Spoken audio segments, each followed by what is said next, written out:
chief foreign editor Rob Parsons. Rob, the Kremlin has reacted to this letter which the U.S. sent across. Yeah.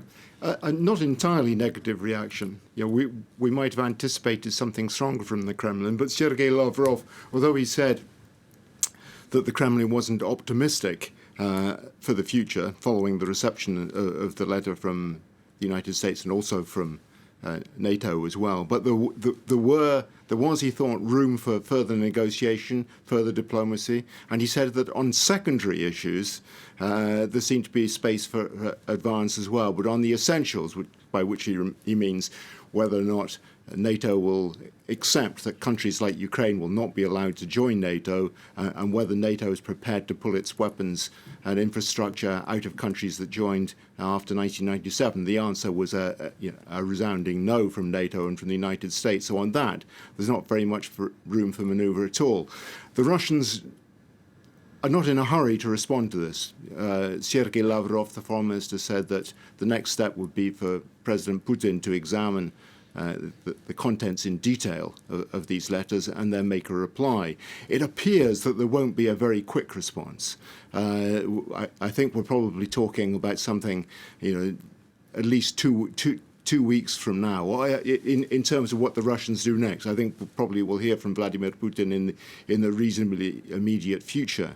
But at this stage, the Russians seem to be taking things cautiously. They're not saying this is absolutely negative for us. They're saying, look, we want to look at this. We do see there are positive elements there, but it doesn't answer the key question that I've just referred to, the ones over the admission of Ukraine, the possibility of the admission of Ukraine into NATO and the withdrawal of weapons from East European countries. So President Putin is due to decide on the next steps, yet, as you're saying, the door for diplomacy stays firmly open, essentially. Yeah, I mean, firmly open. I think it's swinging at the moment, but it is definitely open, and there's a time frame that's beginning to take shape here as well. I think it's interesting. We had these Normandy talks just yesterday with Russia, Ukraine, France, and Germany at senior advisor level in Paris on Wednesday. It's now been announced there will be another meeting at senior advisor level in Berlin in 2 weeks' time, which suggests that for the next 2 weeks at least, the diplomacy is going to continue.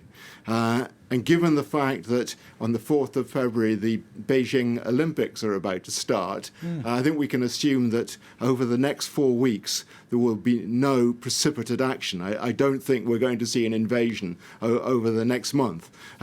I don't think the Chinese would be very happy if the Russians were to launch an invasion in the middle of the Beijing Olympics, bearing in mind that in 2008, when Russia invaded Georgia, that was right at the start of the Beijing Summer Olympics. To cross that line twice might be taken very badly by Beijing. So I think in the meantime we can see diplomacy moving. And it was interesting that Sergei Lavrov said that one of the areas where he felt that the US and NATO hadn't really addressed Russia's concern was the stationing of missiles in Eastern Europe which could strike Moscow. I think that is an area, though, that the United States and NATO is prepared to enter into a dialogue with Russia. But they would want it to be a reciprocal dialogue. In other words, if the United States and NATO are not to consider the possibility of putting intermediate range missiles into Eastern Europe, then Russia has to consider